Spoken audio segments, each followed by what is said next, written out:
but you and I are both from the Albert line. Mm-hmm. Mm-hmm. So Albert is the one then that's buried up, that had the property up on the hill. Mm-hmm. And now the first one, you said born in 1767, the first William, or was that the first Albert? Albert, you mean here? No, back. Oh, Benjamin. Benjamin. Okay, Benjamin. So, but did he fight in the Revolution, or was that? No, he was not in the Revolution. I was going to say he'd been too young. It was his grandfather that was in the Revolution. Okay. So then, whenever he came, did he have any land grant, anything like that? No, we hadn't found any land grant, or okay. They hadn't found any. He got his land grant, I guess. Might have bought it off somebody. Yeah. Or in North Carolina. His family first settled in North Carolina. Gotcha. His son, he came to North Carolina too.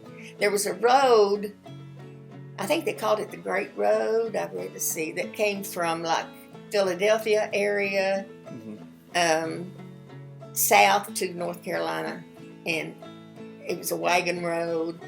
And that's the immigrants, that a lot of them, after the Germans were people who, this is what I read, Germans were people who were not as community type, it's not as friendly, they didn't speak the language. Most of the people that had come at that time to America, they could communicate with each other, but the Germans couldn't. They had a different language. And so when English and Scots and Irish and all them started coming into Philadelphia and New York, the Albrights, the Germans, came south to North Carolina. Gotcha. Yeah, well, that's where the cable line. Yeah, the cable's that comes from North Carolina too.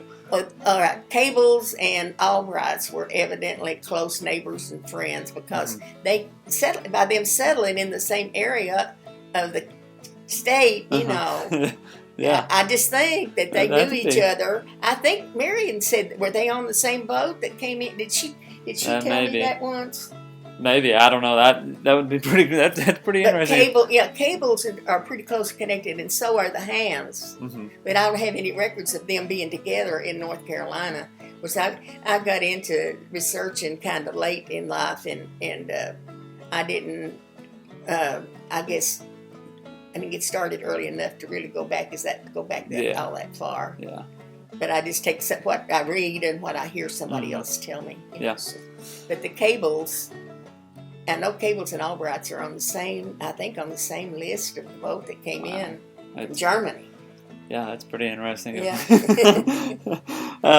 So Benjamin comes to Kentucky, and like you said, he had four siblings at first that he brought with him. Albert was the one that is my they're all my descendants, I guess, but direct descendant. And how many kids did he have? Albert? Yeah. I think he had 10. Wow. I think he had 10. Some of them died young, but they're all buried now in the cemetery up on the hill. And Albert's buried there, and his wife Catherine, who was Webb, and her mother, who was named Sarah. And we always thought, we never did know there's a Webb, a man Webb. His name is William Webb, I believe, that is buried with them, but we had never been able to find any information on him. But I have found just recently that they're saying that somebody in this that's working this has said that that's Sarah's husband, which would have been like our great grandfather on the Webb side of the family. So okay. Now, gosh, 10 kids, that's a lot. Yeah. Well, okay. And they all of them got, I think 6 survived to, I think, adulthood. Okay, Albert's oldest son was also named Uriah. Okay. You knew that? Yeah. And he lived over Lincoln County. He's buried right at the edge of Rock Castle in Lincoln, up Bowling Ridge area. Okay. And he was, and I don't remember him, don't remember him at all. I just remember hearing about him. And then he had a brother. He had one named Archibald, who never married. and who lived with the family up on the hill until he died. Yeah. He shared in the property. Albert originally, I think it was 11 acres. Maybe it was somewhere between 10 and. It's on that deed, and I'll get it out for you. Yeah. And he made some kind of alcoholic beverage. Mm-hmm. Mm-hmm. And he probably bought it because of the spring that's there. There's an ever-running spring water that still runs and forms a little branch down through there. Yeah. And he probably bought it because he needed the water for the drink he was making. Because I have seen and I don't know what, they just got away from, like when I was younger, where he paid taxes on, he had to pay taxes to Louisville somewhere to the internal, alcoholic beverage thing or something. Yeah, I don't. What is where it? he paid taxes on whatever.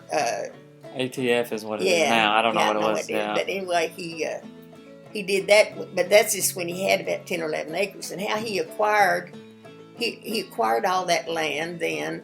It went all the way back to Dug Hill Road, back to where Bub Purcell's land is. Mm-hmm. I mean, what now, where Ned lives, that was all Albright land. Mm-hmm.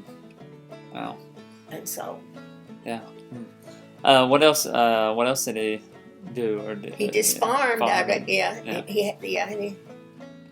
He farmed and raised that family, and he had his oldest son. Well, his first two young children died with typhoid or something like that. Yeah. And then there was Samuel Albright. Mm-hmm.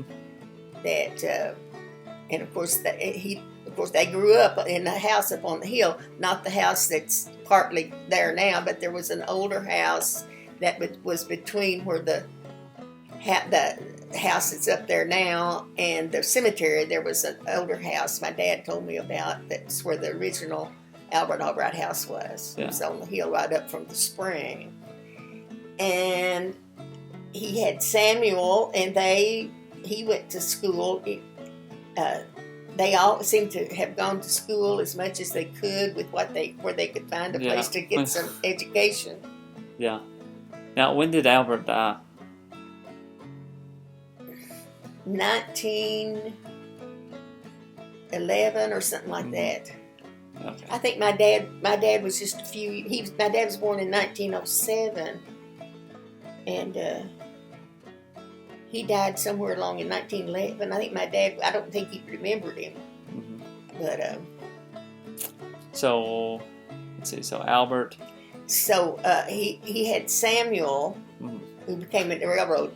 He worked on who had a job on the railroad. He was a conductor on L&N from Louisville to Corbin. Retired from there, and died when he retired, about 60 years old, and he died. Oh. He had one son. Well, actually, we found out since DNA came around, he had two sons. Oh. We found out he had another son.